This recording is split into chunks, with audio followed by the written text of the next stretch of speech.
Hello, everybody. Welcome back to another review of The Gifted Season 2. We are going to do Episode 2 now.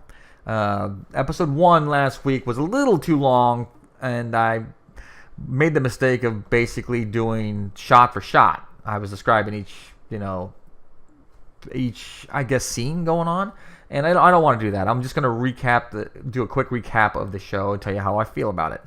So, let's recap the week before. Basically, we find out that Reva is the new big bad. She takes over the Inner Circle, formerly known as the Hellfire Club, which I prefer better. I like the Hellfire Club better. It's more ominous. And, of course, with the help of the Cuckoos. So, she is now in charge. She has her group, and she's ready to do whatever she's going to do, which we need to find out. Also, Polaris had her baby. And it's a cute little baby. And her name is Dawn. Also, Lauren has a dream about Andy, but apparently it's not a dream because Andy has the same thing. So it's almost like a connection. Basically, that's what's went on in the last one. Besides the fact they tried to find Andy and Lorna and they just couldn't find him. So we moved on to episode 2, and we'll start with John. John is they show his past. It's like 3 years prior. Where he's doing this cage fighting. Very similar to what Wolverine was doing in the first X-Men movie. I don't know if it was like a shout out to that or what, but it really reminded me of it. He wasn't in a good place apparently. He was, drinking a lot and doing, I guess, drugs too, from what I gathered. And he ends up meeting Evangeline, the lawyer. Mutant lawyer, no less. I think she's like a dragon lady or something like that. Kind of neat looking power. She blew a little bit of smoke out of her mouth. That's kind of neat looking. And offers him a job basically to help run the underground apparently. And so she helps him get cleaned and everything. And I guess he ends up taking the job because that's what Gifted is basically. He is running the underground.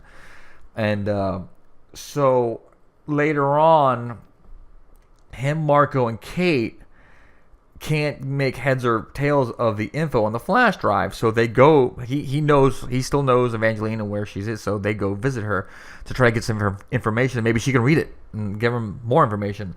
And when she finds out it's the Inner Circle, she's telling them, "You do not want to mess with them.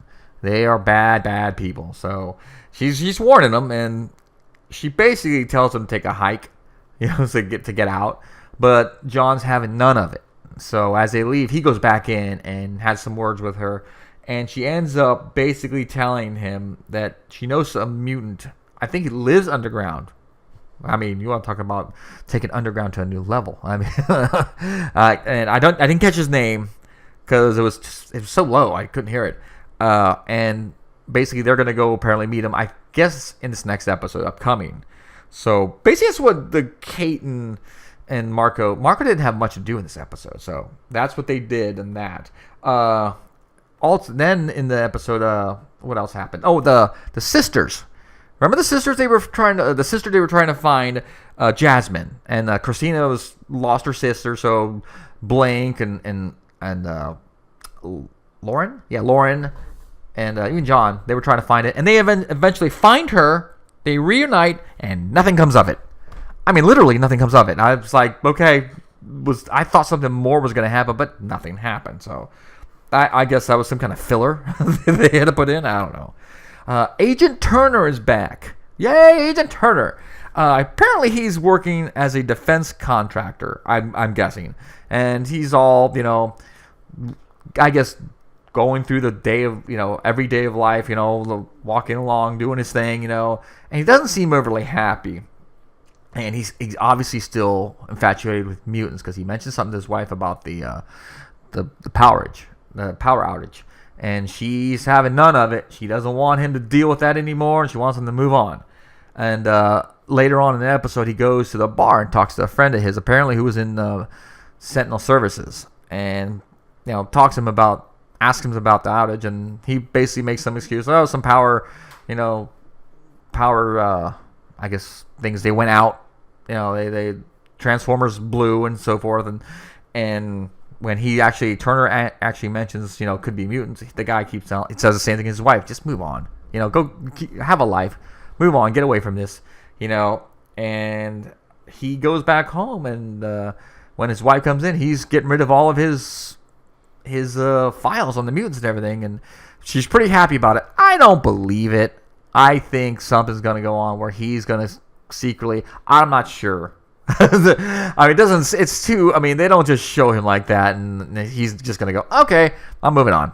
So we should keep an eye on that. I have a feeling that pretty much it's not over with him and mutants. Not by a long shot.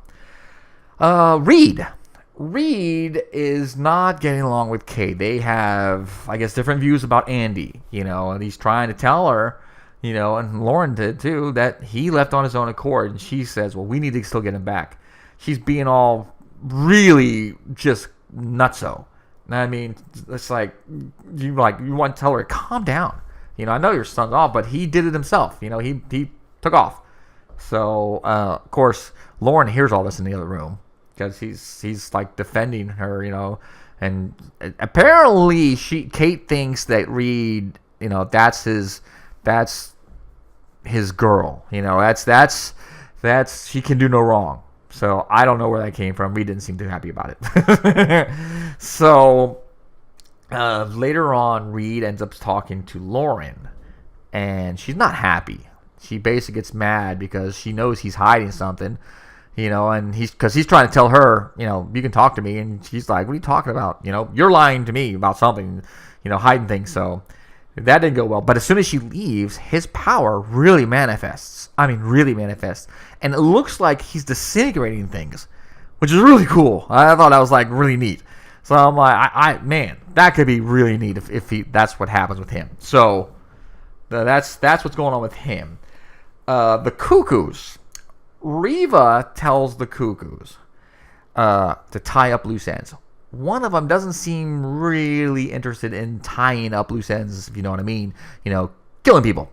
But she goes along with it because she doesn't want to piss off Rita. So they go off and tie off the loose ends. And now what I'm talking about loose ends is the guard is one of the building. They want to destroy the building, and the guy they bought off. So the guard gets killed by the Invisible Man. That's the only thing I can call him because I don't remember his name. But he's with them too. So he kills the guard. They blow up the building, and they end up sending the guy they bought off on a walk on the airport. And it's like he's walking towards a plane with a propeller. And you're like, oh, he's going to get chopped up. And he doesn't make it there because the truck runs over. So they tied up loose ends. There's no more loose ends there. So Reva, so far, to me, is a villain. She hasn't done much to me to make me go, wow, she's awesome. Not so much. I don't know. I think she could be better. Maybe she'll get better. I don't know. And I'm not too sure about her power either. So, anyways. She puts Andy through training. And what he does, he runs through this like little obstacle course where he uses his power to bust through these walls. But when he gets to the last wall, he starts thinking about Lauren and his dream, and he bounces off the wall. Reva is like, what happened? And he doesn't tell her anything and nothing. He was just she's like, okay. And so later on, they try to do the test again. So, doesn't quite work. If he fails again, it's not a good thing. The Cuckoos, I think, basically are the ones who found out.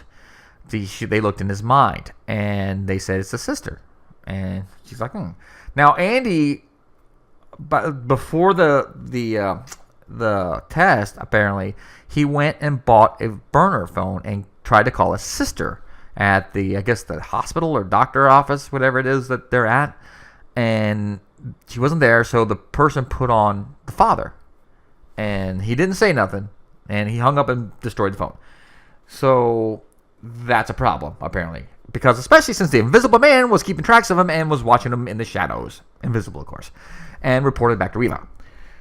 So after Andy's second failed test, Reva basically talks to him again, gives him a chance to explain, to see if he's with them or not. And of course he starts denying, everything's good, there's nothing wrong. And as she gets ready to walk away, it looks like she's about to use her power, which I still don't know what her power does. I'm not too sure. Right before she uses it, he comes clean and says, what's going on. He doesn't say nothing about the dream really, and he doesn't say. He does talk about the foam, but the dream not so much.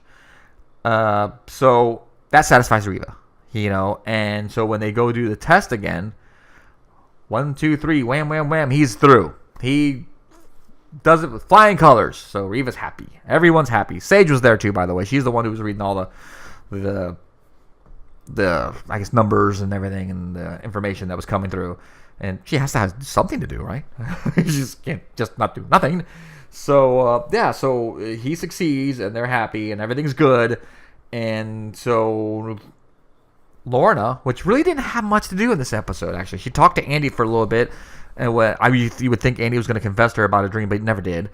And at the end, Lorna's with the baby, and then and when they're sitting there, she's looking out the window, and Marco does his power thing with his his shiny light power, and puts it through like this broken glass, and it shines up in the sky, kind of like a bat signal, but green. And she sees it, and she's basically telling the baby, "That's your daddy saying hi." And the baby is not responding too well, and the baby's got a temperature and is sick, and that's the end of the episode. You're like, what?